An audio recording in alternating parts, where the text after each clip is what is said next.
Sziasztok gyerekek! Paramahansa Yogananda egyik idézetét tettem föl, ami nagyjából arról szólt, hogy a szükségleteink és a kívánságaink között hatalmas nagy különbség vagy szakadék van, és a kívánságaink sokszor a feleslegesre irányulnak, és tegyünk különbséget a kettők között, és hogyha boldogok akarunk lenni, akkor csak a szükségleteinket szolgáljuk, azokat elégítsük ki. És hát ez így elsőre egy kicsit úgy tűnt, mint egy ilyen önkéntes megszorításokból, lemondásokból álló sanyarú életre való felszólítás, és hát az egyik hozzászóló szóba hozta, hogy hát függenek a szükségletek a kívánságoktól, végül is ezzel is jó helyen kapargászott, de hogyan tudjam meg, hogy mi az, amit Isten akar, és mi az, amit én akarok. És hát én erre annyit válaszoltam neki, hogy az első, ami a legfontosabb, hogy a Jóisten állandóan és megállás nélkül boldogítani akarja a teremtményeit. Ez egy olyan alap, amiből ki kell indulnunk, és sajnos egy szülőnek fáj a szíve, hogyha borjú sülttel várja a gyerekét, és a gyereke a moslékot eszi két pofára, és azt mondja, hogy ennél jobb nincs, és neki nem kell semmi más. Mit akarok ezzel mondani? Hogy a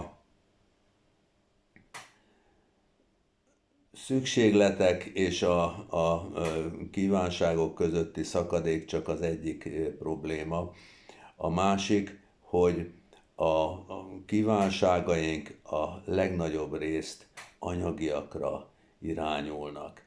És ugye nem csak arról van szó, hogy az anyagiakban a szükségletek és a elburjázó kívánságok között különbséget kell tennünk, hiszen ez egyszerű lenne, mert nem létszükséglet a medence a házban, nem létszükséglet Balira utazni, nem létszükséglet 30 000 forintért frizurát csináltatni, nem létszükséglet 2 hetente egy, mit tudom én, Gucci vagy Christian Dior ruhakölteményt fölhúzni magunkra, hanem arról van szó, hogy a mi szükségleteink, amelyeket a Jóisten korlátlanul szeretne kielégíteni és minket boldogá tenni, azok alapvetően szellemiek. És mi mégis az anyagiak felé fordulunk. Tehát a legfontosabb, hogy ne az anyagvilágtól várjuk a boldogságot és az örömöt, mert az csalóka és csak egy káprázat, hanem a kimeríthetetlen boldogság forrása felé, a szellemiek felé haladjunk, és afelé legyenek vágyaink, és onnan legyenek szükségleteink. Ne kívülről, hanem belülről keressük a megoldást, és akkor elérhetjük azt, ami a Jóistennek a célja, hogy örökké boldogok leszünk. Mert ha megvizsgáljuk magunkat, akkor nagyon könnyen megállapíthatjuk, hogy minél több az anyagiakra irányuló vágyunk, annál kevesebb a szellemi bennünk, és fordítva, minél több a szellemi egy emberben, és minél inkább a szellemi az irányultsága, annál kisebb az anyagi szükséglete. Ruha, meleg fedél, valami táplálék. Miért?